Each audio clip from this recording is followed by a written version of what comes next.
आज हम भारतीय संविधान के सभी 106 संविधान संशोधन को एक ही वीडियो में देखेंगे। इस वीडियो में 1 से लेकर 106 तक के सभी संशोधनों को क्रम से देखेंगे, जो सभी प्रकार की परीक्षाओं के लिए बहुत ही महत्वपूर्ण है। तो चलिए पहला संशोधन से स्टार्ट करते हैं। संविधान लागू होने के सिर्फ 1 साल बाद 1951 में ही पहले संशोधन की जरूरत पड़ गई। ये अपने आप में एक बड़ी बात है। आखिर ऐसा क्या हुआ कि जिस संविधान को बनाने में लगभग 3 साल लगे, उसे तुरंत बदलना पड़ा? पहला संशोधन कोई छोटा मोटा बदलाव नहीं था। ये सीधे सीधे सरकार की जो सामाजिक न्याय की नीतियां थी और अदालत द्वारा दिए गए मौलिक अधिकारों के बीच एक टकराव का नतीजा था। टकराव? जी। नेहरू सरकार जमींदारी उन्मूलन जैसे बड़े भूमि सुधार कानून ला रही थी, लेकिन जो जमींदार लोग थे वो अनुच्छेद 31 यानी संपत्ति के अधिकार का हवाला देकर अदालतों में जा रहे थे, और अदालतें उन कानूनों को रद्द कर रही थी। बिल्कुल। तो मतलब सरकार के सामाजिक सुधार के रास्ते में मौलिक अधिकार आड़े आ रहा था। अच्छा। इस संशोधन ने देखिए 3 बड़े काम किए। पहला, इसने अनुच्छेद 19(2) में बदलाव करके लोक व्यवस्था और दूसरे देशों से मैत्रीपूर्ण संबंधों के आधार पर भाषण और अभिव्यक्ति की आजादी पर कुछ सीमाएं लगा दी। ठीक है। दूसरा, इसने सामाजिक और शैक्षिक रूप से पिछड़े वर्गों के लिए विशेष प्रावधान बनाने का अधिकार सरकार को दिया। और तीसरा, जो सबसे विवादास्पद था, इसने नवीं अनुसूची यानी 9th शेड्यूल को संविधान में जोड़ा। नवीं अनुसूची? अरे ये तो आज भी बहुत चर्चा में रहती है। तो इसका मकसद क्या था? इसका मकसद था भूमि सुधार कानूनों को एक ऐसी तिजोरी में बंद कर देना जिसकी चाबी अदालतों के पास ना हो। मतलब जो भी कानून 9वीं अनुसूची में डाल दिया जाएगा, उसे अदालत में इस आधार पर चुनौती नहीं दी जा सकती कि वो मौलिक अधिकारों का उल्लंघन करता है। अच्छा, तो ये एक तरह से संसदीय संप्रभुता को न्यायिक समीक्षा पर तरजीह देने की कोशिश थी। सही पकड़ा। और यहीं से संसद और न्यायपालिका के बीच एक लंबी खींचतान की शुरुआत हुई। वाह, तो पहले संशोधन ने ही भविष्य की राजनीति की दिशा तय कर दी। इसके ठीक बाद 1952 का जिक्र आता है। ये दूसरा संशोधन था और ये हमारी चुनावी व्यवस्था की एक व्यवहारिक समस्या को सुलझाने के लिए था। कैसी समस्या? संविधान में कहा गया था कि लोकसभा का एक सदस्य 7,50,000 से ज्यादा लोगों का प्रतिनिधित्व नहीं करेगा, लेकिन 1951 की जनगणना के बाद पता चला कि कई निर्वाचन क्षेत्रों की आबादी इससे कहीं ज्यादा थी। तो क्या इसका मतलब ये था कि हमें और ज्यादा सांसद चुनने पड़ते, लोकसभा का आकार बहुत बड़ा हो जाता? हाँ, अगर उस नियम पर टिके रहते तो यही होता। इसलिए दूसरे संशोधन ने उस ऊपरी सीमा को हटा दिया और कहा कि सीटों का आवंटन आबादी के अनुपात में होगा, भले ही एक सांसद को 7.5 लाख से ज्यादा लोगों का प्रतिनिधित्व करना पड़े। ये एक तरह का तकनीकी सुधार था ताकि हमारी संसद का आकार मैनेजेबल रहे। समझ गई, ये एक प्रैक्टिकल कदम था। और जो तीसरा संशोधन था 1954 का, वो तो सीधे तौर पर आम आदमी से जुड़ा था। कैसे? उसने संसद को खाद्य पदार्थ, पशु चारा और कच्चे कपास जैसी मतलब जो जरूरी चीजें हैं, उनके उत्पादन और वितरण पर नियंत्रण करने की शक्ति दी। अच्छा, ताकि देश में इनकी आपूर्ति सुनिश्चित हो सके। बिल्कुल सही। अब आगे बढ़ते हैं 1955 की तरफ, जहां चौथे संशोधन का जिक्र है और इसका संबंध फिर से अनुच्छेद 31 से है। क्या पहले संशोधन से मामला सुलझा नहीं था? नहीं, बिल्कुल नहीं। जमींदारी का मामला तो आप देखिए 9वीं अनुसूची से निपट गया, लेकिन एक नया सवाल खड़ा हो गया। वो क्या? सवाल था कि अगर सरकार किसी की संपत्ति का अधिग्रहण करती है तो मुआवजा कितना होगा।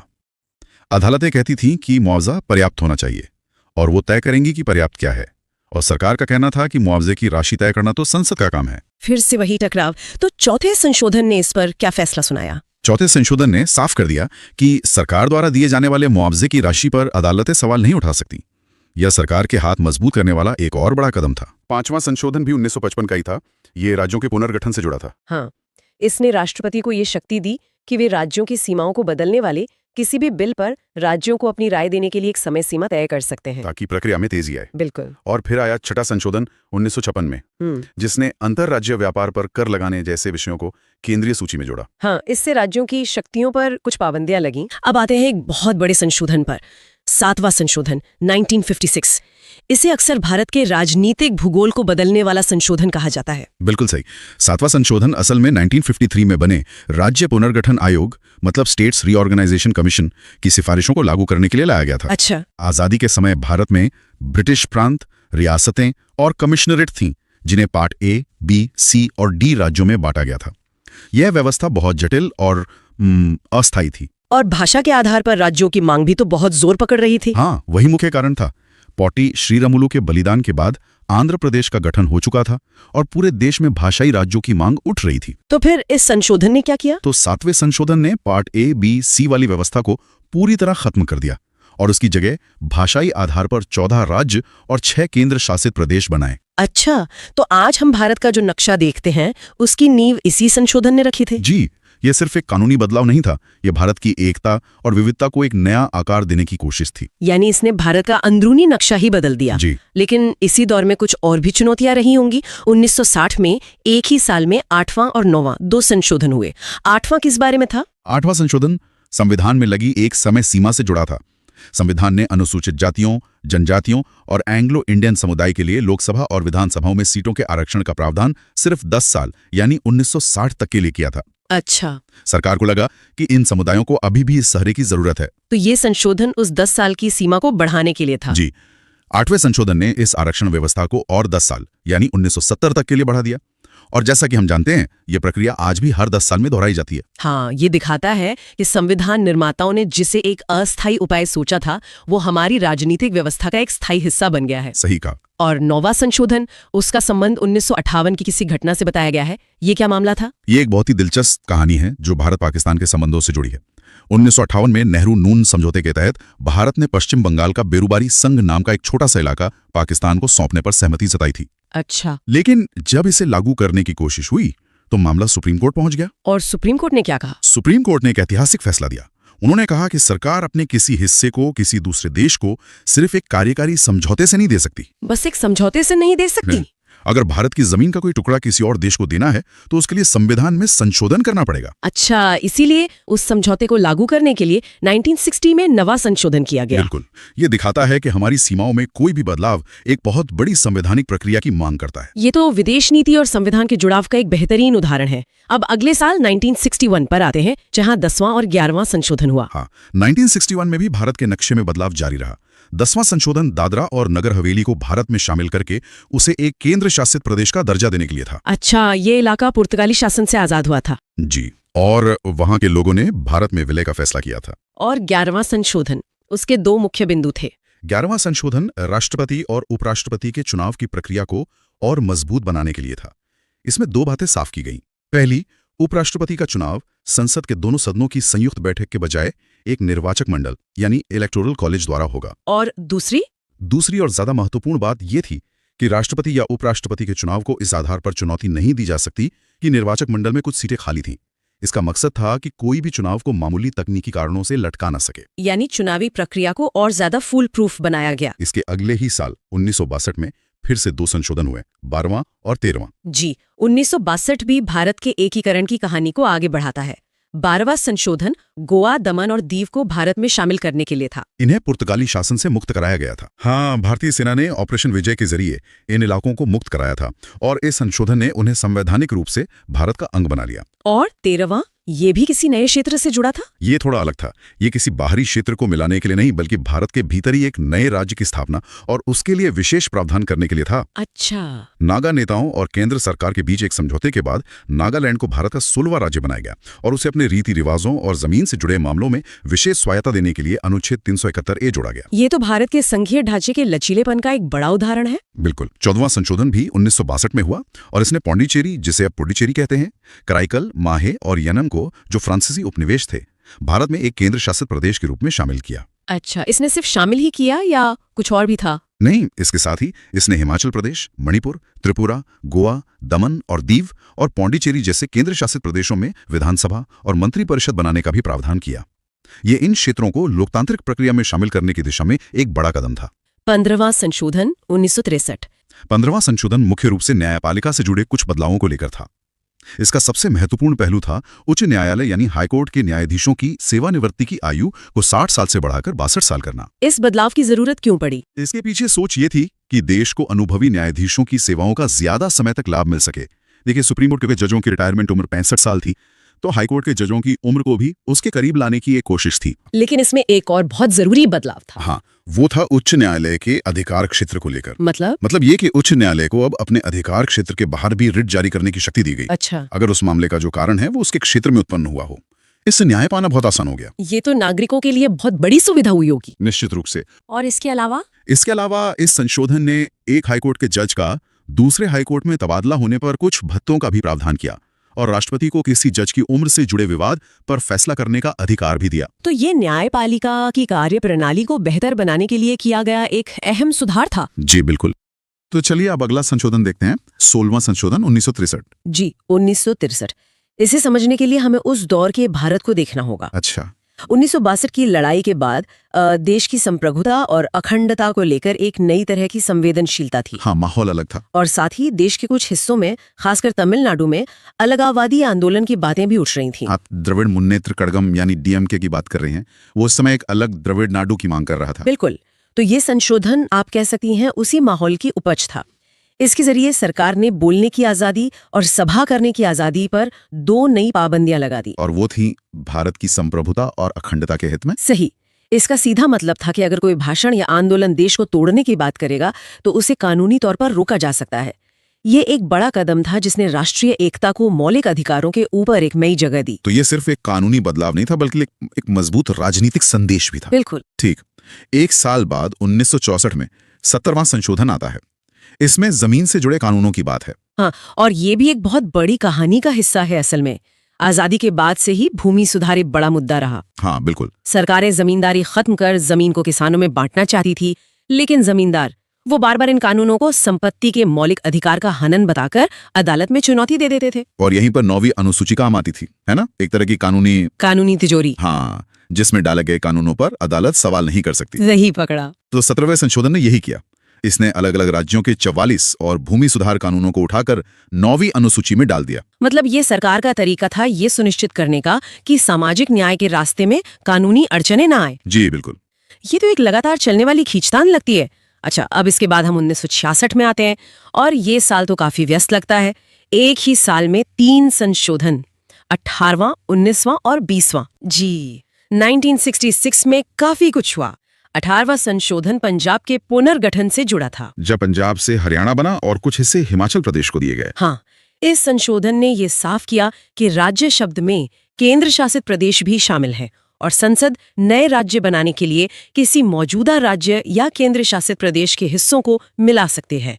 एक तरह से व्यवस्था को और लचीला बनाने की कोशिश थी। और 19वां और 20वां, क्या ये भी इसी तरह के प्रशासनिक बदलाव थे? 19वां और 20वां ये दोनों न्यायपालिका से जुड़े थे।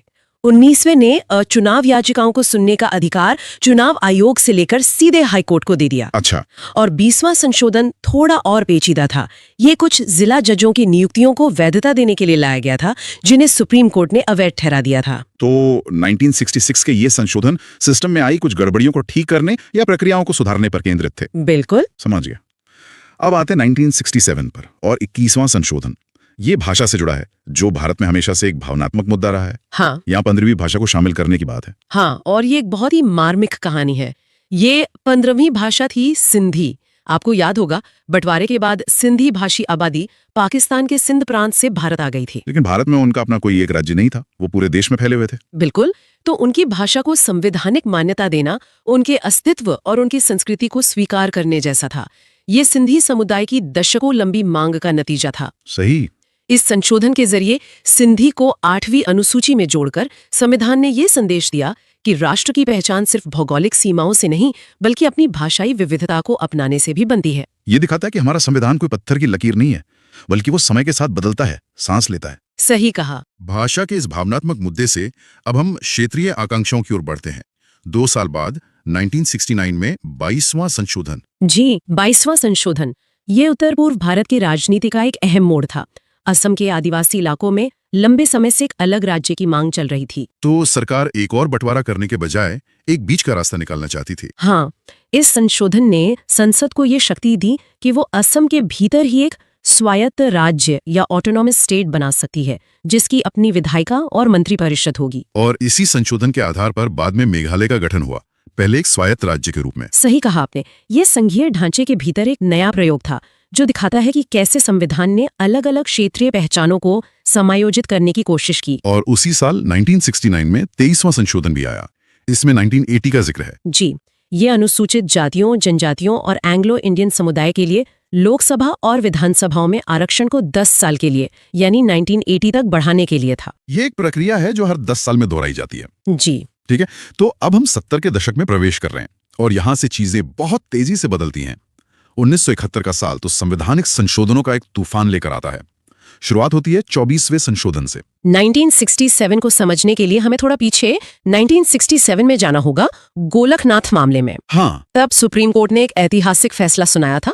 उस फैसले में कोर्ट ने कहा था कि संसद के पास मौलिक अधिकारों में संशोधन करने की शक्ति नहीं है। मतलब संसद संविधान के किसी भी हिस्से को बदल सकती है लेकिन मौलिक अधिकारों को छू भी नहीं सकती। ये तो संसद और न्यायपालिका के बीच सीधी टक्कर वाली बात हो गई। यही टक्कर थी। इंदिरा गांधी की सरकार, जो उस समय गरीबी हटाओ के नारे के साथ एक बड़ी समाजवादी लहर पर सवार थी, वो इस फैसले को अपने रास्ते का रोड़ा मानती थी। 24वां संशोधन उसी फैसले को पलटने के लिए लाया गया एक सीधा और शक्तिशाली जवाब था। इसने साफ साफ कहा कि संसद के पास संविधान के किसी भी हिस्से, जिसमें मौलिक अधिकार भी शामिल है, में संशोधन करने की असीमित शक्ति है। ये संसद की सर्वोच्चता को फिर से स्थापित करने की एक जबरदस्त कोशिश थी, एक जंग के ऐलान जैसा। बिल्कुल। और इसी जंग का अगला हथियार था 25वां संशोधन, जो उसी साल आया, जिसमें अनुच्छेद 14, 19, 31 और 39 का जिक्र है। अगर 24वां संशोधन बंदूक था तो 25वां संशोधन उसकी गोली थी। इसका निशाना था संपत्ति का मौलिक अधिकार, यानी अनुच्छेद 31। अच्छा। सरकार का तर्क था कि अगर हमें सामाजिक न्याय के लिए बैंकों का राष्ट्रीयकरण करना है या जमीनों का अधिग्रहण करना है तो संपत्ति का अधिकार आड़े आता है। तो इस संशोधन ने क्या किया? इसने दो बड़ी बातें कही। पहली, अगर सरकार नीति निर्देशक सिद्धांतों, खासकर अनुच्छेद 39 को लागू करने के लिए कोई कानून बनाती है तो उसे इस आधार पर चुनौती नहीं दी जा सकती कि वो अनुच्छेद 14 या 19 का उल्लंघन करता है। समानता का अधिकार या स्वतंत्रता का अधिकार। जी। और दूसरी और सबसे विवादास्पद बात ये थी कि इसने संपत्ति के अधिकार को बहुत कमजोर कर दिया। इसने मुआवजा या कॉम्पेंसेशन शब्द को हटाकर रकम यानी अमाउंट कर दिया, जिसका मतलब था कि सरकार अधिग्रहण के लिए कोई भी रकम तय कर सकती थी और उसे अदालत में चुनौती नहीं दी जा सकती थी। बिल्कुल। मतलब ये मूल अधिकारों और नीति निर्देशक सिद्धांतों के बीच के संतुलन को पूरी तरह से बदल रहा था। ये एक बहुत बड़ा वैचारिक बदलाव था। बिल्कुल। और ये सिलसिला यही नहीं रुका। 1971 में ही 26वां संशोधन भी आया। हाँ, प्रिवी पर्स वाला। जी। जरा रुकिए, श्रोताओं को शायद प्रिवी पर्स के बारे में पता ना हो। ये क्या था और इसे खत्म करना इतना बड़ा राजनीतिक मुद्दा क्यों बना? जरूर। जब भारत आजाद हुआ तो 500 से ज्यादा रियासतें थीं। इन रियासतों के राजाओं ने भारत में विलय के लिए जो संधि की, उसके तहत भारत सरकार ने उन्हें और उनके वंशजों को जीवन भर एक निश्चित टैक्स फ्री रकम देने का वादा किया था। इसी को प्रिवी पर्स कहते थे। हाँ। और 1971 तक आते आते इंदिरा गांधी की सरकार इसे राजा महाराजाओं को मिलने वाला एक अनुचित विशेषाधिकार मानती थी, जो एक समाजवादी देश के सिद्धांतों के खिलाफ था। तो 26वें संशोधन ने इसी प्रिवी पर्स और उससे जुड़े सभी विशेष अधिकारों को एक झटके में खत्म कर दिया। जी, ये एक और बड़ा पॉपुलिस्ट कदम था। 1971 में वाकई बहुत कुछ हुआ। 27वां संशोधन भी तो इसी साल का है। जी, ये उत्तर पूर्व में हो रहे बदलावों से जुड़ा था। मिजोरम और अरुणाचल प्रदेश जैसे नए केंद्र शासित प्रदेशों के प्रशासन के लिए विशेष प्रावधान इसी संशोधन के जरिए किए गए। तो देखिए, 1971 में एक तरफ संसद अपनी शक्ति बढ़ा रही थी, सामाजिक आर्थिक नीतियां लागू कर रही थी, और दूसरी तरफ देश के संघीय नक्शे को भी नया आकार दे रही थी। बिल्कुल। अगले ही साल 1972 में 28वां संशोधन आया। इसने ICS यानी इंडियन सिविल सर्विस के अधिकारियों के विशेषाधिकारों को समाप्त कर दिया और उनकी सेवा शर्तों को तय करने का अधिकार संसद को दे दिया। ये एक तरह से औपनिवेशिक काल की जो विरासत थी उसे समाप्त करने और प्रशासन में समानता लाने की दिशा में एक कदम था। 29वें संशोधन 1972 ने केरल के 2 भू सुधार अधिनियमों को 9वीं अनुसूची में डाल दिया। 30वां संशोधन, यह भी 1972 का है। यहाँ 20,000 की एक संख्या का उल्लेख है। ये सुनने में आज बहुत छोटी रकम लगती है। हाँ, लेकिन उस समय ये महत्वपूर्ण थी। पहले नियम ये था कि आप दीवानी मामलों में सुप्रीम कोर्ट तभी अपील कर सकते थे जब मामले का मूल्य कम से कम 20,000 रुपए हो। ये तो एक तरह से न्याय तक पहुंच को सीमित करता था। बिल्कुल। इस संशोधन ने ये मौद्रिक सीमा हटा दी। अब अपील इस आधार पर हो सकती थी कि मामले में कानून का कोई महत्वपूर्ण सवाल जुड़ा है, चाहे उसकी कीमत कुछ भी हो। ये न्याय को और सुलभ बनाने की दिशा में एक अच्छा कदम था। बहुत अच्छा। ये दिलचस्प है। और अब एक ऐसा संशोधन आता है जिसका असर हम आज भी संसद में देखते हैं। 31वां संशोधन 1972, जिसमें लोकसभा की सीटों की संख्या 525 से बढ़ाकर 545 करने की बात है। ये एक बहुत ही सीधा और महत्वपूर्ण बदलाव था। 1971 की जनगणना हो चुकी थी और भारत की आबादी काफी बढ़ गई थी। लोकतंत्र का सिद्धांत है कि प्रतिनिधित्व आनुपातिक हो। बढ़ती आबादी का मतलब था कि हर सांसद अब पहले से कहीं ज्यादा लोगों का प्रतिनिधित्व कर रहा था। तो ये सिर्फ एक प्रशासनिक बदलाव नहीं था, बल्कि ये लोकतंत्र में प्रतिनिधित्व के विस्तार का मामला था। बिल्कुल। सीटों की ये बढ़ोतरी नए बने राज्यों और बढ़ी हुई आबादी को समायोजित करने के लिए थी। 1972 के बाद अगला पड़ाव है 1973 और 32वां संशोधन। जी, यह संशोधन आंध्र प्रदेश की एक जटिल राजनीतिक समस्या को सुलझाने के लिए लाया गया था। अच्छा। वहाँ तेलंगाना और आंध्र क्षेत्रों के बीच सरकारी नौकरियों और शिक्षा में अवसरों को लेकर काफी तनाव था। इस संशोधन ने राष्ट्रपति को ये अधिकार दिया कि वो राज्य के विभिन्न क्षेत्रों के लोगों के लिए समान अवसर सुनिश्चित करने के लिए विशेष प्रावधान कर सकते हैं। ये फिर से दिखाता है कि कैसे संविधान का उपयोग क्षेत्रीय असंतुलन को दूर करने के लिए एक उपकरण के रूप में किया गया। बिल्कुल। इसके बाद 1974 में 33वां और 34वां संशोधन आते हैं। 33वां सांसदों और विधायकों के इस्तीफे से जुड़ा है। हाँ, उस दौरान ऐसी खबरें आ रही थीं कि सांसदों और विधायकों पर इस्तीफा देने के लिए दबाव डाला जा रहा है या उनसे जबरदस्ती इस्तीफा लिया जा रहा है। ये संशोधन ये सुनिश्चित करने के लिए लाया गया कि अध्यक्ष या सभापति किसी भी इस्तीफे को तभी स्वीकार करेंगे जब वे संतुष्ट हों कि ये स्वैच्छिक और वास्तविक है। ये विधायी सदनों की गरिमा और सदस्यों की स्वतंत्रता को बचाने का एक प्रयास था। जी। और 34वां संशोधन, इसमें फिर से लैंड टेन्योर यानी भूधृति का जिक्र है। ये भूमि सुधार वाली कहानी का ही अगला अध्याय लगता है। ये बिल्कुल वही है। ये एक तरह से एक रूटीन प्रक्रिया बन गई थी। विभिन्न राज्यों ने जो नए भूमि सुधार कानून बनाए थे, उनमें से 20 और कानूनों को इस संशोधन के जरिए 9वीं अनुसूची की उस कानूनी तिजोरी में डाल दिया गया, ताकि वे न्यायिक समीक्षा से सुरक्षित रहें। हाँ, ये भूमि सुधारों को लेकर सरकार की प्रतिबद्धता को दिखाता है। 1974 में ही एक और बड़ा और अनोखा संशोधन हुआ, 35वां। सिक्किम उस समय भारत का हिस्सा नहीं था, वो एक संरक्षित राज्य था। वहाँ के लोगों की इच्छा भारत से और करीब जुड़ने की थी, लेकिन उसे सीधे पूर्ण राज्य बनाने के बजाय एक नया रास्ता निकाला गया। और वो रास्ता था एक सह राज्य या एसोसिएट स्टेट का दर्जा। ये तो मैंने पहले कभी नहीं सुना। इसका मतलब क्या था? यह भारतीय संविधान में एक बिल्कुल नया प्रयोग था। इस संशोधन के जरिए 10वीं अनुसूची जोड़ी गई और सिक्किम को भारत का सह राज्य बनाया गया। और ये आज की दलबदल वाली 10वीं अनुसूची नहीं है, ये एक नई थी। नहीं, बिल्कुल नहीं। इसका मतलब था कि सिक्किम की रक्षा, संचार और विदेश मामले भारत देखेगा और सिक्किम के प्रतिनिधियों को भारतीय संसद में भी जगह मिलेगी। लेकिन सिक्किम की अपनी आंतरिक स्वायत्ता बनी रहेगी। जी, यह एक बहुत ही लचीला और रचनात्मक समाधान था। लेकिन ये व्यवस्था ज्यादा दिन चली नहीं, क्योंकि इसके ठीक अगले साल 1975 में 36वां संशोधन आ जाता है। हाँ, 36वां संशोधन 35वें का ही अगला तार्किक कदम था। एसोसिएट स्टेट का प्रयोग 1 साल से भी कम चला। अच्छा। सिक्किम में हुए जनमत संग्रह के बाद वहाँ की राजशाही को समाप्त कर दिया गया और सिक्किम ने पूरी तरह से भारत में विलय का फैसला किया। तो इस 36वें संशोधन ने सिक्किम को सहराज्य की दर्जे से आगे ले जाकर भारत का 22वां पूर्ण राज्य बना दिया। जी, यह भारतीय संघ के शांतिपूर्ण विस्तार का एक ऐतिहासिक क्षण था। तो चलिए अब अगला संशोधन देखते हैं। 37वां संविधान संशोधन 1975। ये अरुणाचल प्रदेश से जुड़ा था, है ना? जी, ये एक कह सकते हैं सकारात्मक शुरुआत थी। उस समय अरुणाचल प्रदेश एक केंद्र शासित प्रदेश था, तो इस संशोधन के जरिए वहां एक विधानसभा और मंत्री परिषद की व्यवस्था की गई। अच्छा, मतलब वहां के लोगों को अपने प्रतिनिधि चुनने का अधिकार मिला। बिल्कुल, अपने मामलों का प्रबंधन करने का अधिकार। ये स्थानीय शासन को मजबूत करने की दिशा में एक बहुत अच्छा कदम था।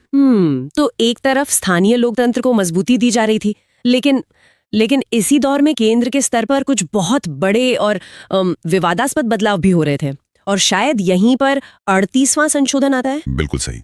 38वें संशोधन ने 3 बहुत दूरगामी बदलाव किए।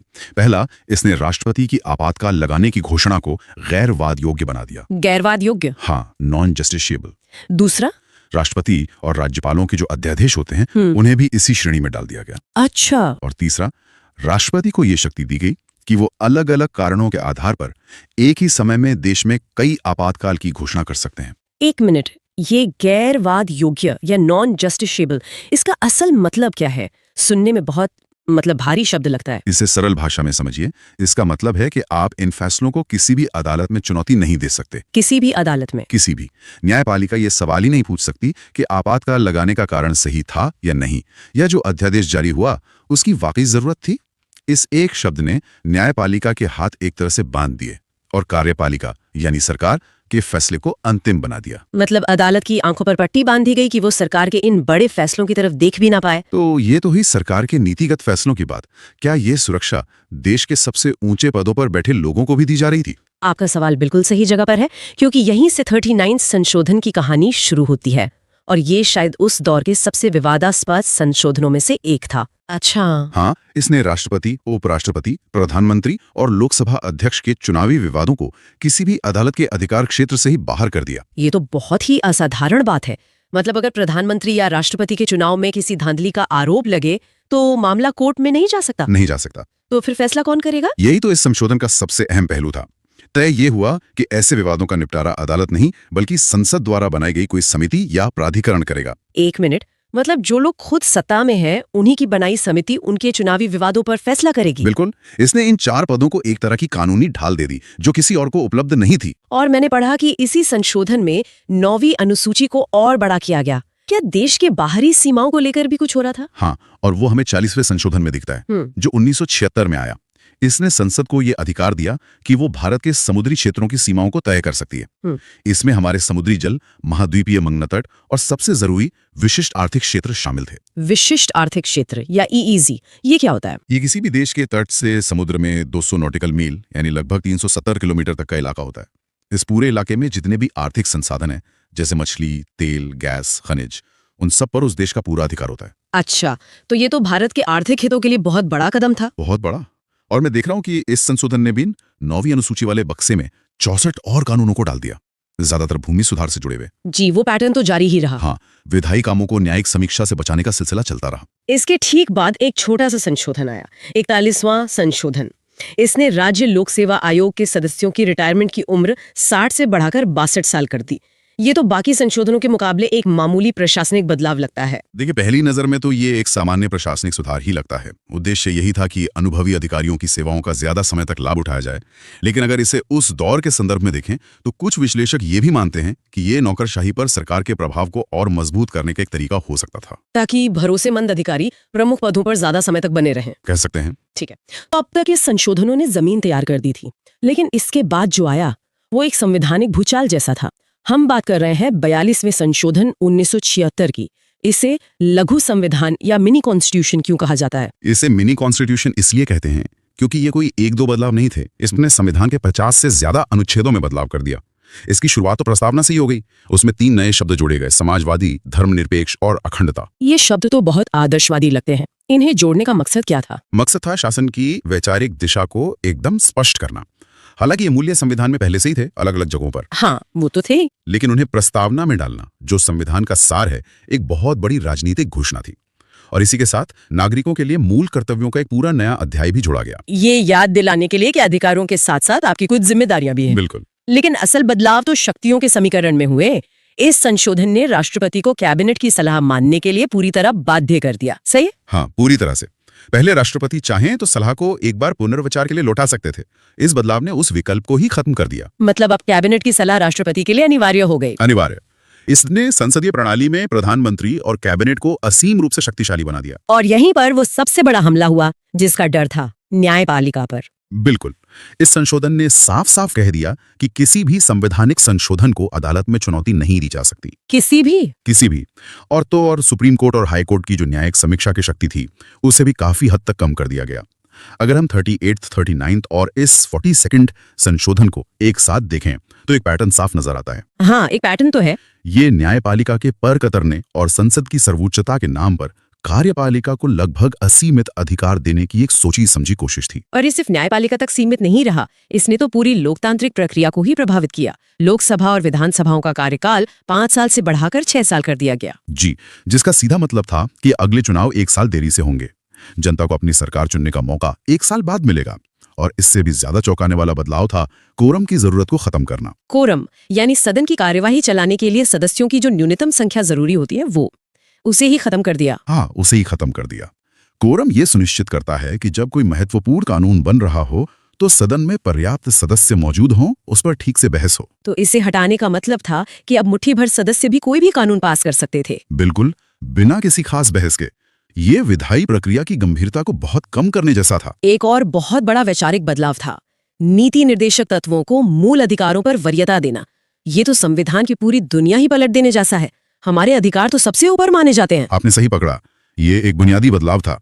इसका मतलब था कि अगर सरकार नीति निर्देशक तत्वों को लागू करने के लिए कोई कानून बनाती है तो उसे इस आधार पर रद्द नहीं किया जा सकता कि वो समानता या स्वतंत्रता जैसे मौलिक अधिकारों का उल्लंघन करता है। मतलब राज्य के सामूहिक लक्ष्यों को व्यक्ति के अधिकारों से ऊपर रख दिया गया। सीधी सी बात यही है। और इसी से जुड़ा हुआ राष्ट्र विरोधी गतिविधियों वाला कानून बनाने का अधिकार भी संसद को दिया गया। हाँ, और ये बहुत खतरनाक हो सकता था क्योंकि राष्ट्र विरोधी गतिविधि की परिभाषा बहुत व्यापक और कह सकते हैं अस्पष्ट हो सकती थी।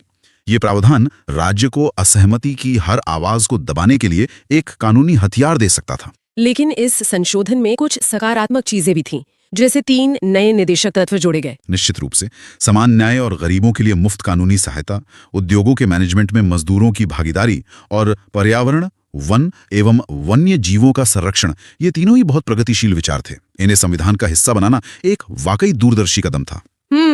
इस संशोधन ने केंद्र और राज्यों के रिश्ते को भी एक नया रूप दिया।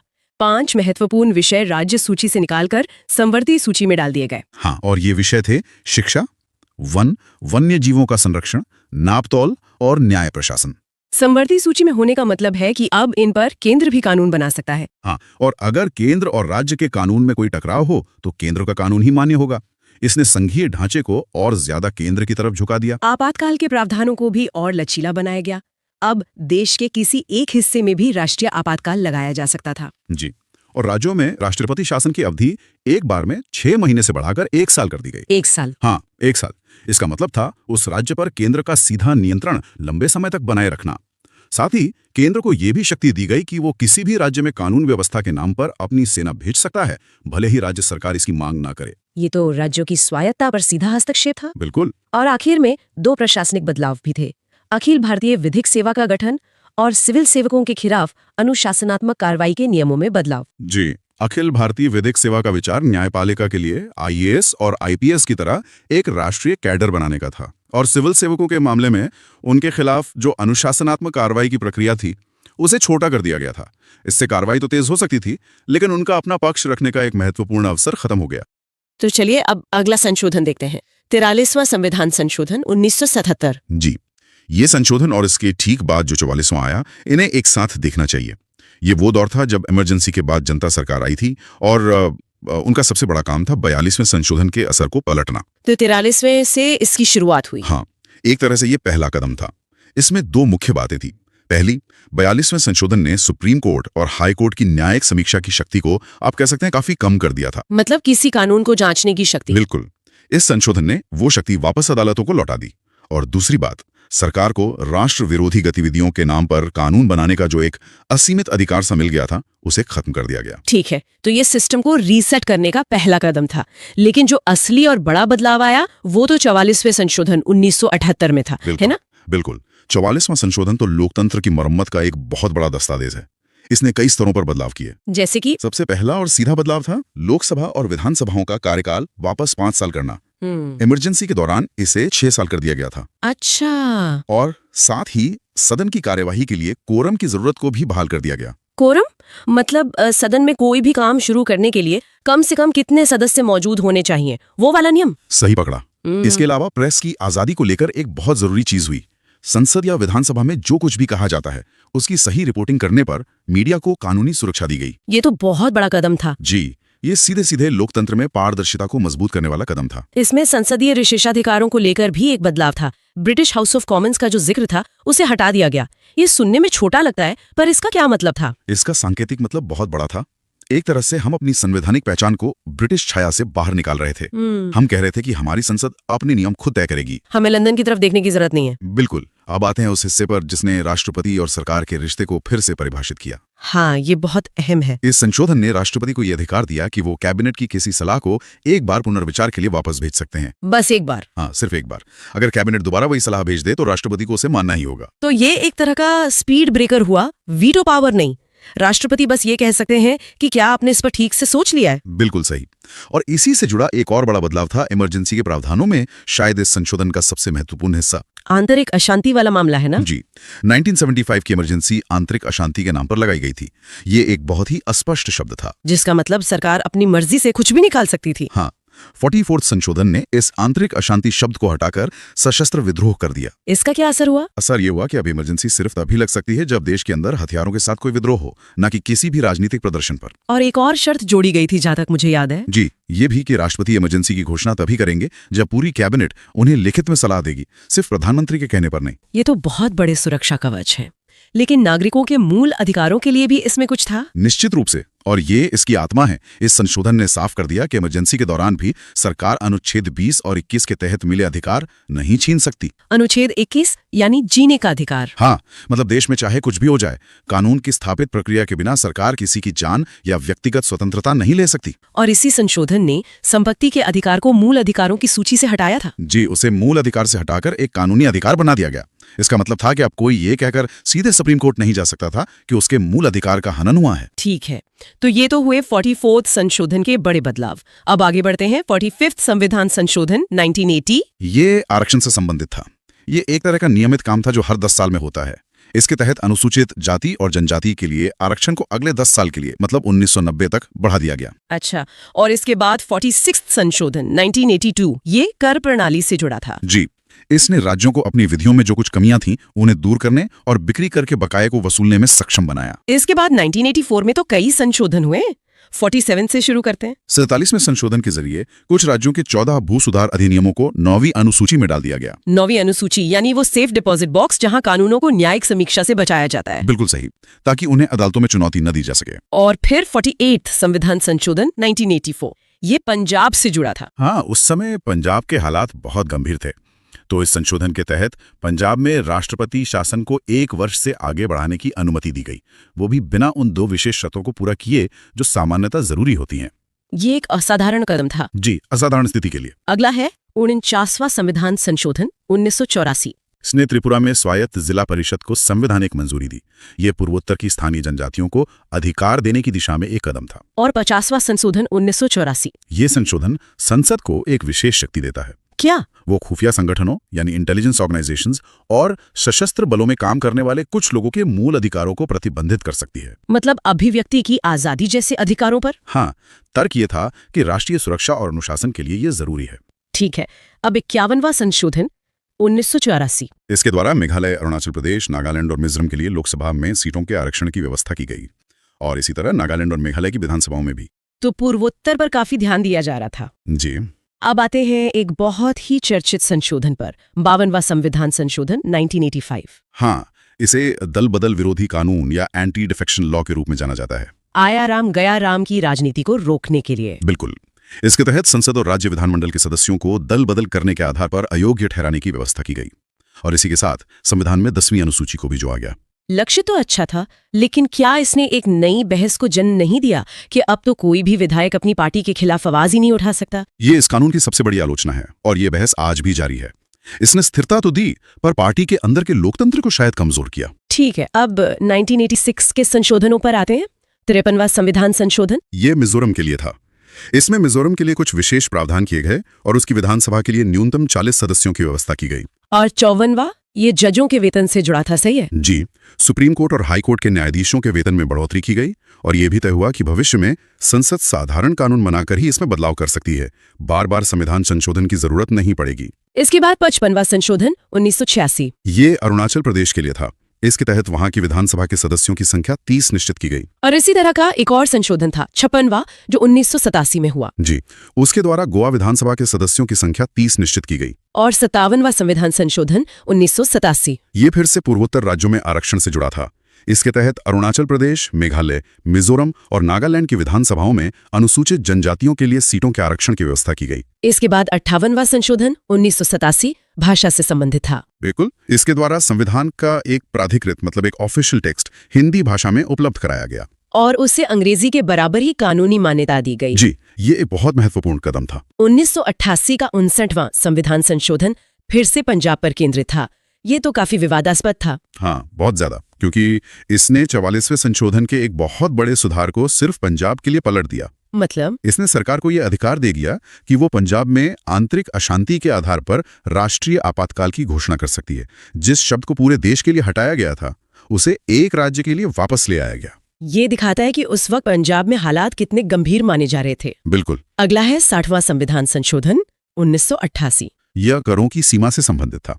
इसके तहत व्यवसाय, व्यापार और रोजगार पर लगने वाले कर की सीमा को 250 रुपए प्रति वर्ष से बढ़ाकर 2500 रुपए प्रति वर्ष कर दिया गया। और अब 61वां संविधान संशोधन 1989। ये एक ऐतिहासिक संशोधन था। इसने लोकतंत्र में युवाओं की भागीदारी को एकदम से बढ़ा दिया। इसने लोकसभा और विधानसभा चुनावों में वोट देने की उम्र 21 साल से घटाकर 18 साल कर दी। जी हाँ। रातों रात करोड़ों युवा वोटर बन गए। इसके पीछे क्या सोच थी? एक तरफ तो ये तर्क था कि अगर 18 साल का युवा देश के लिए अनुबंध कर सकता है, उस पर कानूनी मुकदमे चल सकते हैं, तो उसे अपना प्रतिनिधि चुनने का अधिकार क्यों नहीं होना चाहिए। और राजनीतिक तौर पर? राजनीतिक तौर पर ये एक बहुत बड़ा दांव था। हर पार्टी को उम्मीद थी कि देश का युवा उनकी तरफ आएगा।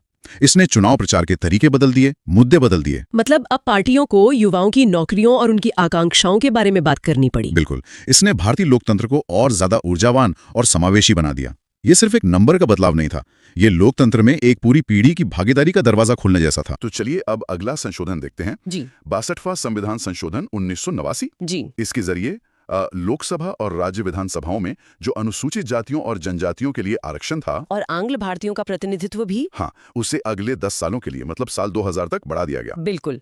ये एक तरह से कह सकते हैं एक नियमित प्रक्रिया का हिस्सा है। जी। लेकिन ये महत्वपूर्ण इसलिए है क्योंकि ये उस नीति को जारी रखता है जो इन समुदायों के लिए राजनीतिक प्रतिनिधित्व सुनिश्चित करती है। सही बात है। हर 10 साल में संसद इसकी समीक्षा करती है और उसे आगे बढ़ाती है। अच्छा, इसके ठीक बाद हमें पंजाब पर केंद्रित संशोधनों की एक पूरी श्रृंखला दिखती है 1989 से 91 के बीच। हाँ, एक बहुत ही अशांत दौर था वो। इसकी शुरुआत होती है 63वें संशोधन से। बिल्कुल। 63वां संशोधन जो 1989 में आया, उसने 59वें संशोधन के कुछ विशेष प्रावधानों को रद्द कर दिया। अच्छा, तो मतलब स्थिति को सामान्यीकरण करने की कोशिश की गई। हाँ, एक तरह से वही कोशिश थी। मतलब ये था कि पंजाब में आपातकाल लागू करने की जो व्यवस्था थी वो वैसी ही हो गई जैसी देश के बाकी हिस्सों में थी। लेकिन ये सामान्य स्थिति मुझे लगता नहीं कि ज्यादा दिन रही, क्योंकि 1990 में ही 64वां संशोधन आ गया। नहीं रही, बिल्कुल नहीं रही। 64वें संशोधन ने पंजाब में राष्ट्रपति शासन की अवधि को बढ़ाकर 3.5 साल कर दिया। 3.5 साल। और ये सिलसिला आप देखिए यही नहीं रुका। अच्छा। उसी साल 1990 में ही 67वां संशोधन आया। ओके। और उसके जरिए से 4 साल तक के लिए बढ़ा दिया गया। और फिर 1991 में 68वें संशोधन ने इस अवधि को खींचकर 5 साल कर दिया। 5 साल? हाँ, ये संशोधन उस दौर की अस्थिरता को दिखाते हैं कि वहाँ सामान्य लोकतांत्रिक प्रक्रिया बहाल रखना कितना मुश्किल हो रहा था। समझ गया। तो एक तरफ पंजाब की ये स्थिति थी और दूसरी तरफ सामाजिक न्याय से जुड़ी संस्थाओं में भी एक बड़ा बदलाव आया। मेरा इशारा है 1990 के 65वें संविधान संशोधन की तरफ। हाँ, ये एक बहुत ही महत्वपूर्ण संस्थागत बदलाव था। कैसे? देखिए, इससे पहले तक अनुसूचित जातियों और जनजातियों के हितों की देखरेख के लिए एक विशेष अधिकारी यानी स्पेशल ऑफिसर होता था। सिर्फ एक व्यक्ति, सिर्फ एक अधिकारी पूरे देश के लिए। जी।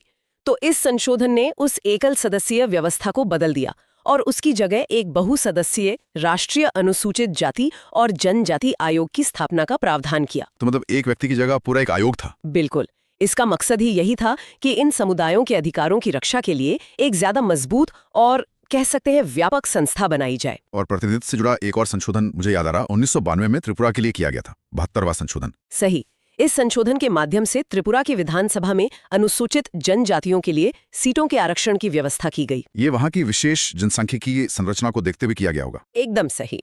वहाँ की जो डेमोग्राफी है उसे ध्यान में रखते हुए ये फैसला लिया गया ताकि स्थानीय जनजातीय आबादी को पर्याप्त राजनीतिक प्रतिनिधित्व मिल सके। अब बात करते हैं एक ऐसे संशोधन की जिसने भारत की राजधानी की पूरी पहचान ही बदल दी।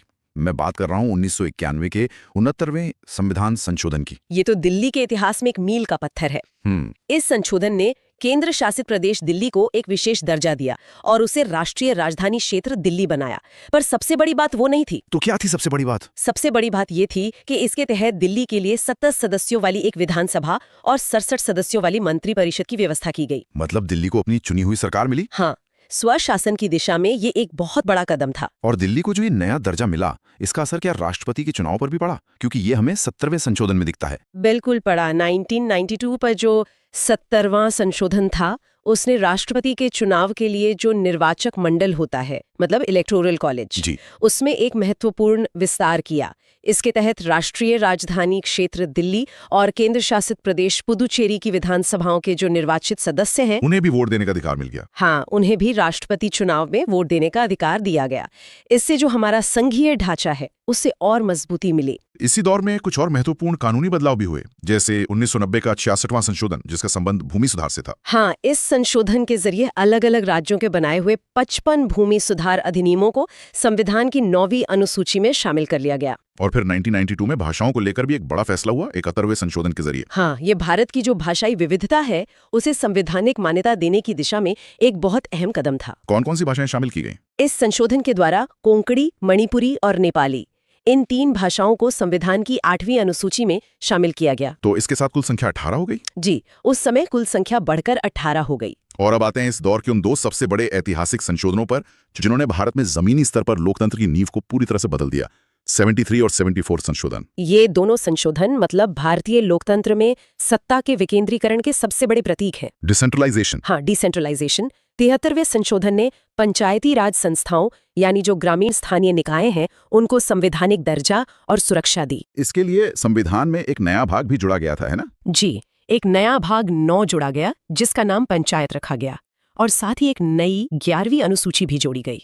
उस अनुसूची में क्या था? उसमें पंचायतों के अधिकार क्षेत्र में आने वाले 29 विषयों की सूची थी, जैसे कृषि, सड़कें, पीने का पानी, इस तरह की चीजें। और ठीक इसी तर्ज पर, इसी मॉडल पर शहरी इलाकों के लिए 74वां संशोधन लाया गया। बिल्कुल, 74वें संशोधन ने शहरी स्थानीय निकायों यानी नगरपालिकाओं को संवैधानिक दर्जा दिया। तो इसके लिए भी एक नया भाग जोड़ा गया होगा। हाँ, इसके लिए संविधान में एक और नया भाग 9 कर जोड़ा गया जिसका नाम नगरपालिकाएं रखा गया। और एक नई अनुसूची भी। जी, 12वीं अनुसूची, जिसमें नगरपालिकाओं के 18 कार्यों का उल्लेख है, जैसे शहरी योजना, सार्वजनिक स्वास्थ्य और सफाई वगैरह। तो इन दोनों संशोधनों का असली महत्व क्या है? देखिए, इनका असली महत्व ये है कि इन्होंने स्थानीय सरकारों को सिर्फ राज्य सरकारों की दया पर नहीं छोड़ा। अच्छा। बल्कि उन्हें संवैधानिक रूप से अधिकार संपन्न बनाया।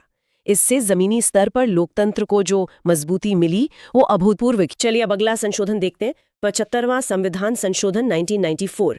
इस संशोधन के जरिए किराया न्यायालयों यानी रेंट ट्रिब्यूनल्स की स्थापना की बात की गई। इसका मुख्य उद्देश्य था किराया विवादों को सुलझाना, मतलब मकान मालिक और किराएदार के बीच के जो मामले होते हैं उनके लिए खास तरह की अदालत। हाँ, और यहाँ दिलचस्प बात यह है कि ये सिर्फ विवाद सुलझाने के लिए नहीं था। इन न्यायालयों को किराया मामलों में मकान मालिक और किराएदार दोनों के हितों को ध्यान में रखते हुए नियमों को स्थापित और नियंत्रित करने का काम भी करना था।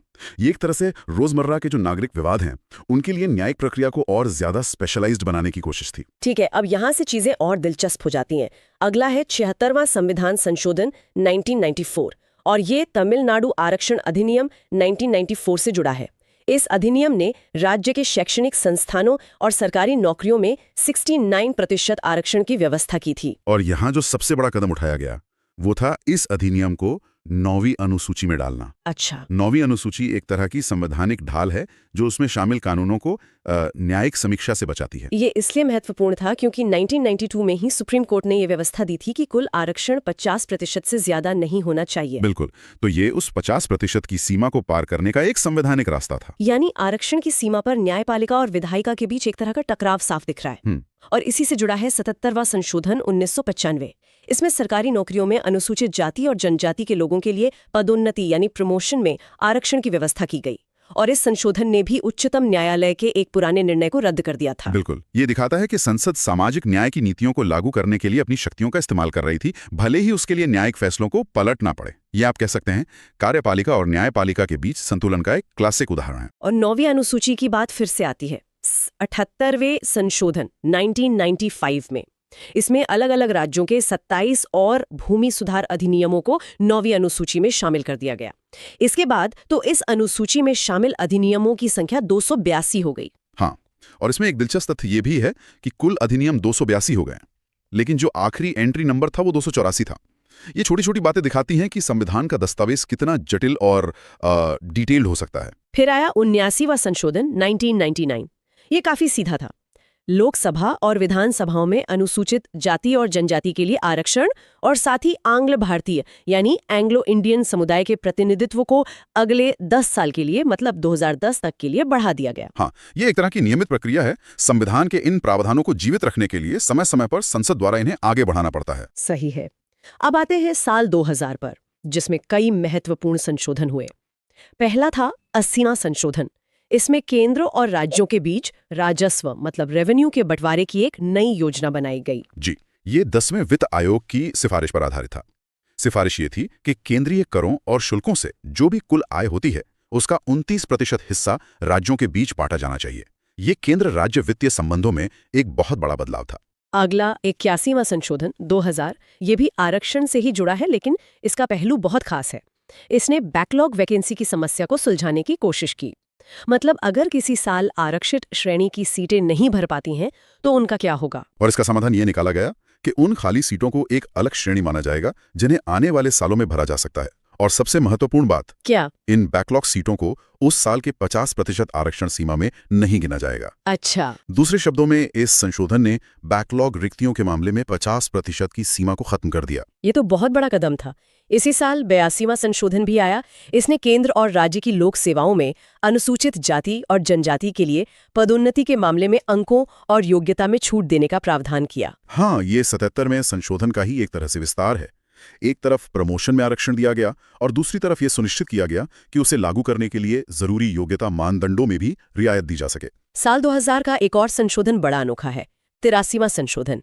इसमें कहा गया कि अरुणाचल प्रदेश की पंचायतों में अनुसूचित जाति के लिए आरक्षण की कोई जरूरत नहीं है। इसके पीछे का तर्क बहुत सीधा और तार्किक है। अरुणाचल प्रदेश की लगभग पूरी आबादी जनजातीय है, वहां कोई भी अनुसूचित जाति की आबादी है ही नहीं। तो ये संशोधन दिखाता है कि भारतीय संविधान कितना लचीला है और जमीनी हकीकत के हिसाब से उसमें बदलाव किए जा सकते हैं। ओके, अब आते हैं 84वें संशोधन 2001 पर। इसने लोकसभा और राज्य विधानसभा सीटों के पुनर्निर्धारण पर 25 साल के लिए यानी 2026 तक पाबंदी बढ़ा दी। मतलब सीटों की संख्या नहीं बढ़ाई जाएगी। इसके पीछे एक बड़ा लक्ष्य था, जनसंख्या नियंत्रण को प्रोत्साहित करना। यह सुनिश्चित किया गया कि जो राज्य जनसंख्या नियंत्रण में बेहतर काम कर रहे हैं उन्हें सीटों के कम होने का नुकसान न हो। सही बात है। साथ ही ये भी तय किया गया कि राज्यों के अंदर निर्वाचन क्षेत्रों का जो पुनर्निर्धारण होगा वो 1991 की जनगणना के आधार पर होगा। 85वां संशोधन 2001 ये भी सरकारी नौकरियों में SC/ST के प्रमोशन से जुड़ा है।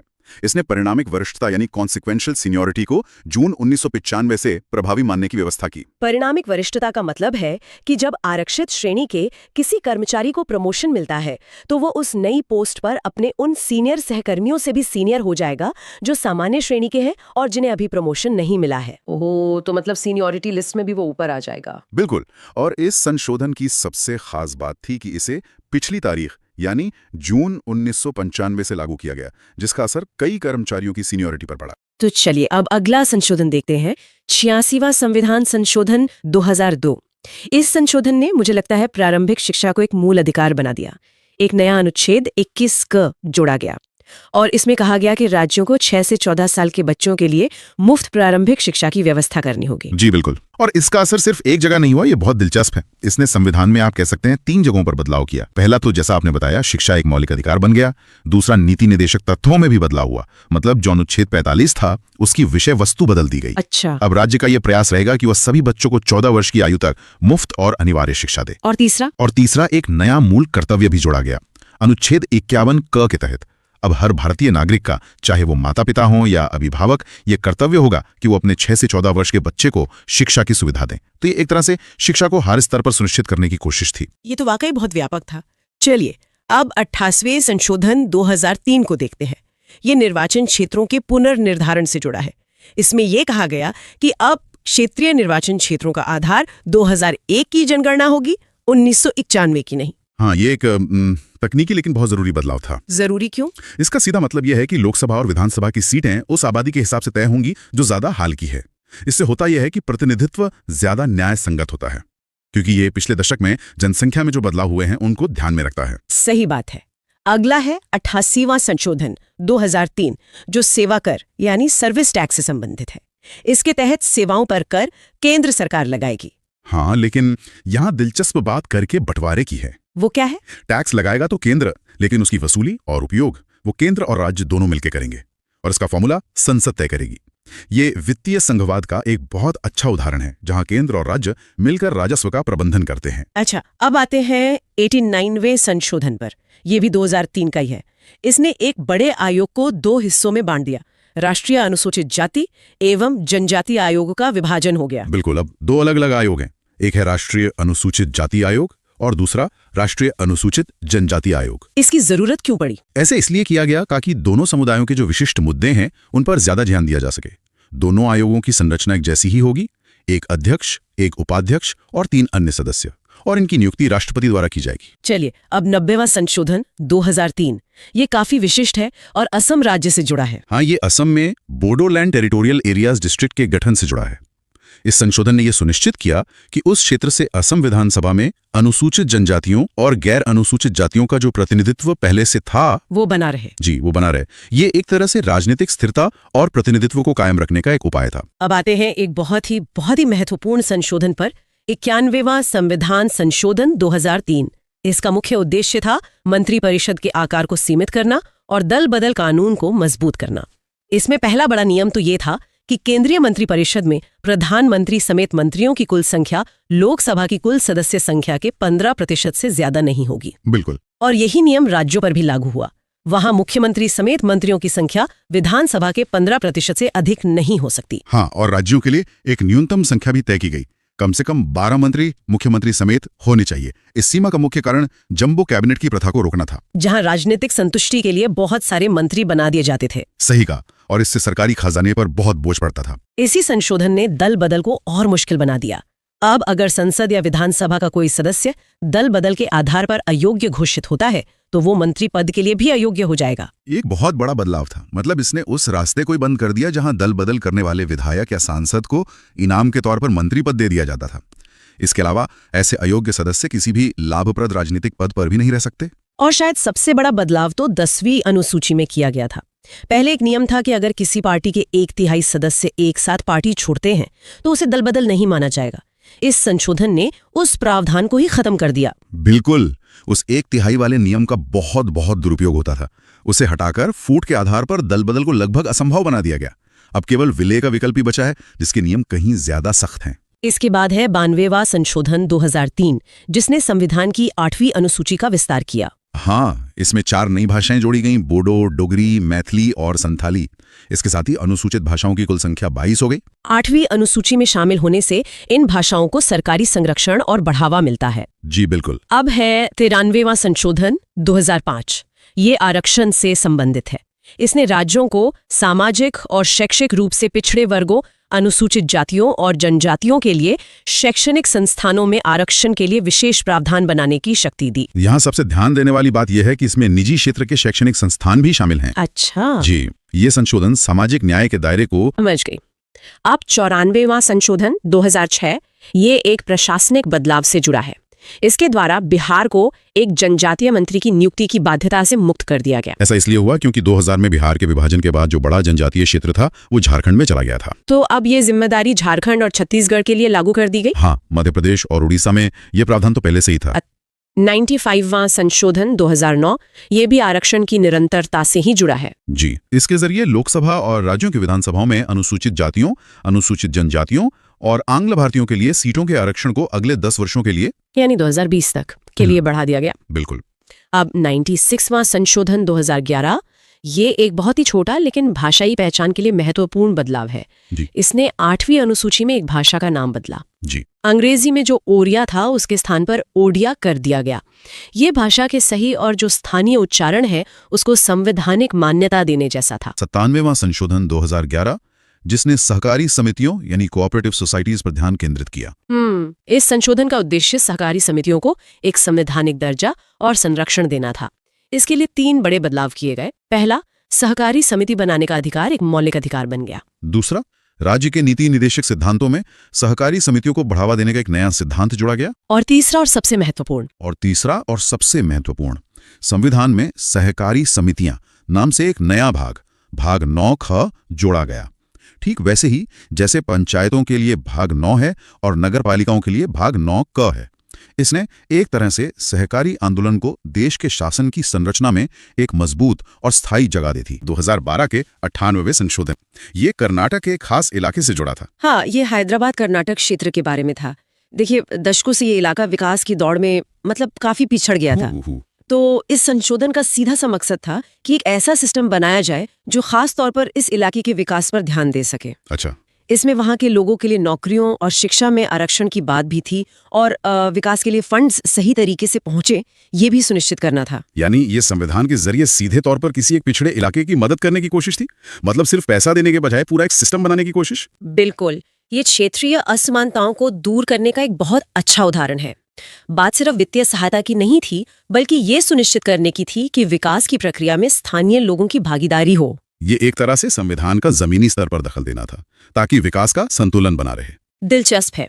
तो एक तरफ संविधान देश के एक कोने में विकास का संतुलन बना रहा था और दूसरी तरफ दिल्ली में सत्ता के संतुलन को लेकर एक बहुत बड़ी खींचतान शुरू होने वाली थी। हाँ। इसी से जुड़ा है 99वां संशोधन। हाँ, 2014 का 99वां संशोधन। ये तो मतलब भारतीय न्यायपालिका के इतिहास के सबसे बड़े विवादों में से एक बन गया। इसने जजों की नियुक्ति की जो दशकों पुरानी कोलिजियम प्रणाली थी उसे खत्म कर दिया, जिसमें जज ही जजों को चुनते थे। हाँ वही। इसकी जगह एक नया सिस्टम लाया गया, राष्ट्रीय न्यायिक नियुक्ति आयोग या NJAC। इसमें न्यायपालिका के सदस्यों के साथ साथ कानून मंत्री और सिविल सोसाइटी के सदस्य भी शामिल थे। यानी जजों को चुनने की ताकत सिर्फ जजों के हाथ में न रहे, उसमें सरकार और बाहर के लोगों की भी भूमिका हो। लेकिन ये तो लागू ही नहीं हो पाया, है ना? वही तो सबसे दिलचस्प मोड़ था। 2015 में सुप्रीम कोर्ट ने संशोधन को ही रद्द कर दिया। पूरे संशोधन को ही? हाँ, पूरे संशोधन को। कोर्ट का कहना था कि ये न्यायपालिका की आजादी पर हमला है और शक्तियों के पृथक्करण यानी सेपरेशन ऑफ पावर्स के सिद्धांत के खिलाफ है। नतीजा ये हुआ कि पुरानी कोलिजियम प्रणाली वापस आ गई। ये सेपरेशन ऑफ पावर्स की लड़ाई असल में है क्या? क्या इसे आसान भाषा में समझा सकती हैं? देखिए, ये इस बुनियादी सवाल पर एक बड़ी बहस थी कि ताकत का बंटवारा कैसे हो। क्या जजों को खुद जज चुनने चाहिए ताकि सरकार का कोई दखल न हो, या फिर सरकार जो लोगों की चुनी हुई है उसकी भी कोई भूमिका होनी चाहिए? यही सेपरेशन ऑफ पावर्स की असली लड़ाई है और ये बहस आज भी उतनी ही जरूरी है। हाँ, समझ गया। तो देश के अंदर सत्ता के संतुलन को लेकर इतनी बड़ी बहस चल रही थी और उसी समय देश अपनी सीमाओं से जुड़े दशकों पुराने मसलों को भी सुलझा रहा था। हाँ, इसी से जुड़ा है हमारा अगला 100वां संशोधन। हाँ, 2015 का 100वां संशोधन। ये भारत और बांग्लादेश के बीच हुए भूमि सीमा समझौते से जुड़ा है। अच्छा, वो एन्क्लेव वाला मामला? बिल्कुल। इसे आम भाषा में एन्क्लेव की अदला बदली कहते हैं। दशकों से कुछ भारतीय गांव बांग्लादेश की जमीन के अंदर थे और कुछ बांग्लादेशी गांव भारत की जमीन के अंदर। वहां रहने वाले लोग एक तरह से किसी भी देश के नहीं थे, उनके पास कोई अधिकार नहीं थे। तो इस संशोधन ने उस समस्या को कैसे सुलझाया? इसने उन एन्क्लेव्स की अदला बदली को कानूनी रूप दिया। भारत ने अपने कुछ इलाके बांग्लादेश को दिए और बांग्लादेश ने कुछ इलाके भारत को। इसका सीधा असर हमारे 4 राज्यों असम, पश्चिम बंगाल, मेघालय और त्रिपुरा पर पड़ा। इसीलिए संविधान की पहली अनुसूची, जिसमें भारत के राज्यों और उनके क्षेत्रों की सूची है, उसमें बदलाव करना पड़ा। उनकी अदला बदली नहीं थी, ये दशकों से चले आ रहे एक मानवीय मुद्दे को सुलझाने का बड़ा कूटनीतिक कदम था। उन एन्क्लेव्स में रहने वाले लोगों को आखिरकार एक देश की नागरिकता मिली, पहचान मिली। तो देश की बाहरी सीमाओं को ठीक करने के बाद अब देश की अंदरूनी आर्थिक सीमाओं को तोड़ने की बारी थी। और यहीं से आता है 101वां संशोधन, जिसके बारे में शायद सबने सुना होगा, GST। हाँ, 2016 का 101वां संशोधन शायद आजादी के बाद का सबसे बड़ा टैक्स सुधार था। इसका मकसद था एक देश एक टैक्स। इससे पहले देश में तरह तरह के टैक्स थे, VAT, service tax, excise duty. एक ही सामान पर कई बार टैक्स लगता था, जिसे टैक्स पर टैक्स या कैस्केडिंग इफेक्ट कहते थे। GST ने इन सबको हटाकर एक टैक्स सिस्टम बना दिया। लेकिन GST का सबसे बड़ा असर सिर्फ टैक्स पर नहीं बल्कि केंद्र और राज्यों के रिश्ते पर भी पड़ा, है ना? ये सबसे अहम बात है। GST सिर्फ एक टैक्स नहीं है, ये सहकारी संघवाद की एक बहुत बड़ी परीक्षा थी। पहली बार राज्यों ने टैक्स लगाने का अपना कुछ अधिकार एक सांझी GST काउंसिल को सौंपा, जिसमें केंद्र और सभी राज्य मिलकर फैसले लेते हैं। अच्छा। देश को एक बाजार बनाने के लिए राज्यों को अपनी ताकत का एक हिस्सा छोड़ना पड़ा। ये भारतीय संघवाद के लिए एक बहुत बड़ा बदलाव था। और राज्यों को मनाने के लिए शायद मुआवजे का वादा भी किया गया था। हाँ, ये बहुत जरूरी था। राज्यों को डर था कि नए सिस्टम से उन्हें राजस्व का नुकसान होगा। इसलिए संविधान में ही ये प्रावधान किया गया कि अगर किसी राज्य को GST लागू होने से नुकसान होता है तो केंद्र सरकार 5 साल तक उसकी भरपाई करेगी। तो आर्थिक सुधारों के बाद अब ध्यान सामाजिक न्याय की तरफ गया। 2018 में राष्ट्रीय पिछड़ा वर्ग आयोग यानी NCBC को लेकर एक बड़ा बदलाव आया। ये आयोग तो पहले से मौजूद था, तो फिर इसे संवैधानिक दर्जा देने की जरूरत क्यों पड़ी? क्या पहले ये कमजोर था? संसद के कानून से बना था। संवैधानिक दर्जा मिलने से उसकी ताकत और स्वायत्तता बहुत बढ़ जाती है। अब वो अपनी रिपोर्ट सीधे राष्ट्रपति को सौंपता है, उसकी सिफारिशों को ज्यादा गंभीरता से लिया जाता है। ये ठीक वैसा ही है जैसे राष्ट्रीय अनुसूचित जाति और जनजाति आयोगों के पास है। तो संवैधानिक दर्जा एक तरह से उसे ज्यादा मजबूत और स्वतंत्र बना देता है। बिल्कुल। इससे वो पिछड़े वर्गों के हितों की रक्षा और उनके विकास की निगरानी ज्यादा असरदार तरीके से कर सकता है। इसी संशोधन ने राष्ट्रपति को सामाजिक और शैक्षिक रूप से पिछड़े वर्गों की केंद्रीय सूची को अधिसूचित करने का अधिकार भी दिया। और इसके ठीक 1 साल बाद 2019 में आरक्षण को लेकर एक और बड़ा कदम उठाया गया, 103वां संशोधन, जिसने EWS यानी आर्थिक रूप से कमजोर वर्गों के लिए आरक्षण की शुरुआत की। हाँ, ये भारतीय आरक्षण नीति में एक कह सकते हैं कि वैचारिक बदलाव था। अब तक आरक्षण का आधार केवल सामाजिक और शैक्षिक पिछड़ापन माना जाता था। इस संशोधन ने पहली बार आर्थिक आधार पर 10% आरक्षण का प्रावधान किया। ये आरक्षण मौजूदा SC, ST और OBC आरक्षण के अलावा था। तो इसका मतलब ये हुआ कि जो लोग किसी आरक्षित श्रेणी में नहीं आते लेकिन आर्थिक रूप से कमजोर हैं, उन्हें भी सरकारी नौकरियों और शिक्षण संस्थानों में आरक्षण मिल सकता है। सही समझे, ये 10% कोटा उन्हीं के लिए था। इसने आरक्षण पर चली आ रही दशकों पुरानी बहस को एक नया मोड़ दे दिया कि क्या आरक्षण का आधार सिर्फ जाति होना चाहिए या आर्थिक स्थिति भी एक पैमाना हो सकती है। 2019 में ही एक और संशोधन हुआ, 104वां। इसने एक तरफ तो एक पुरानी व्यवस्था को आगे बढ़ाया, लेकिन दूसरी तरफ एक और पुरानी व्यवस्था को खत्म कर दिया। बिल्कुल, ये दिखाता है कि संविधान कैसे एक जीवंत दस्तावेज है जो समय के साथ बदलता है। इस संशोधन ने लोकसभा और राज्य विधानसभाओं में अनुसूचित जातियों और जनजातियों के लिए सीटों के आरक्षण को अगले 10 साल यानी 2030 तक के लिए बढ़ा दिया। अच्छा, ये तो हर 10 साल में होता है। हाँ, ये प्रावधान हर 10 साल में बढ़ाया जाता है। और खत्म क्या किया गया? आंग्ल भारतीय यानी एंग्लो इंडियन समुदाय के लिए जो मनोनयन के जरिए सीटें आरक्षित होती थीं, उस प्रावधान को खत्म कर दिया गया। तो एक तरफ SC, ST समुदाय के राजनीतिक प्रतिनिधित्व को जारी रखना जरूरी समझा गया, वहीं दूसरी तरफ आंग्ल भारतीय समुदाय के लिए विशेष मनोनयन की जरूरत अब महसूस नहीं की गई। अब आते हैं 2021 के 105वें संशोधन पर। ये फिर से पिछड़े वर्गों की सूची से जुड़ा था। 102वें संशोधन के कुछ साल बाद ही इसकी जरूरत क्यों पड़ गई? क्या कुछ भ्रम पैदा हो गया था? हाँ, एक सुप्रीम कोर्ट के फैसले के बाद ये भ्रम पैदा हो गया था कि क्या राज्यों के पास अपनी OBC सूची बनाने और उसमें बदलाव करने की शक्ति बची है या नहीं। फैसले से ऐसा लगा कि ये शक्ति अब सिर्फ राष्ट्रपति के पास है। इससे कई राज्यों के लिए मुश्किल खड़ी हो गई थी। तो 105वें संशोधन ने इस भ्रम को दूर किया। इसने इसी भ्रम को दूर किया। इसने साफ किया कि राष्ट्रपति केवल केंद्र सरकार की नौकरियों और संस्थानों के लिए केंद्रीय OBC सूची को अधिसूचित करेंगे। राज्यों को अपनी सूची बनाने और उसे बनाए रखने की शक्ति वापस दे दी गई। ये संघीय ढांचे के लिहाज से एक बहुत जरूरी सुधार था, जिसने राज्यों की शक्ति को फिर से बहाल किया। और अब आते हैं सबसे हालिया और ऐतिहासिक संशोधन पर, 106वां संविधान संशोधन 2023, जिसे नारी शक्ति वंदन अधिनियम के नाम से जाना जाता है। ये तो एक बहुत बड़ा कदम है। निश्चित रूप से इसका लक्ष्य लोकसभा और राज्य विधानसभाओं में महिलाओं की भागीदारी को बढ़ाना है। ये महिलाओं के लिए 33% यानी 1/3 सीटें आरक्षित करता है। और इसमें कोटे के भीतर कोटा का भी प्रावधान है, यानी SC और ST के लिए जो सीटें आरक्षित हैं, उनमें से भी 1/3 सीटें उन्हीं समुदायों की महिलाओं के लिए आरक्षित होंगी। लेकिन इसमें एक बहुत बड़ी शर्त है जो इसे बाकी सभी संशोधनों से अलग बनाती है। ये कानून पास तो हो गया है, पर लागू अभी तक नहीं हुआ है। ऐसा क्यों? यही इस संशोधन का सबसे महत्वपूर्ण और बहस का मुद्दा है। इसे लागू करने के लिए 2 शर्तें रखी गई हैं। 2 शर्तें? हाँ, पहली, इस कानून के पास होने के बाद देश में पहली जनगणना होगी, और दूसरी, उस जनगणना के आंकड़ों के आधार पर लोकसभा और विधानसभा सीटों का परिसीमन यानी उनकी सीमाओं को फिर से तय किया जाएगा। ये सब होने के बाद ही ये आरक्षण लागू होगा। यानी इसका लागू होना भविष्य की इन 2 बड़ी प्रशासनिक प्रक्रियाओं पर निर्भर करता है। और इस कानून को संविधान का हिस्सा बनाने के लिए कुछ नए नियम भी जोड़े गए होंगे। हाँ, इसे लागू करने के लिए संविधान में 3 नए अनुच्छेद जोड़े गए। एक अनुच्छेद लोकसभा में महिलाओं के आरक्षण की बात करता है, दूसरा राज्यों की विधानसभाओं के लिए, और तीसरा सबसे जरूरी अनुच्छेद ये बताता है कि ये कानून लागू कब और कैसे होगा, यानी जनगणना और परिसीमन वाली शर्त। ये राजनीतिक सशक्तिकरण की दिशा में एक बड़ा कदम है, लेकिन इसका जमीनी असर देखने के लिए अभी इंतजार करना होगा। तो आज हमने देखा इंडियन पॉलिटी के सभी 106 संविधान संशोधन। उम्मीद है ये वीडियो आपको पसंद आया होगा, तो वीडियो को लाइक और शेयर करें। ऐसे ही और इंटरेस्टिंग वीडियोस देखने के लिए द स्टडी जोन को सब्सक्राइब जरूर करें। बहुत जल्द मिलते हैं एक और महत्वपूर्ण वीडियो के साथ। नमस्कार।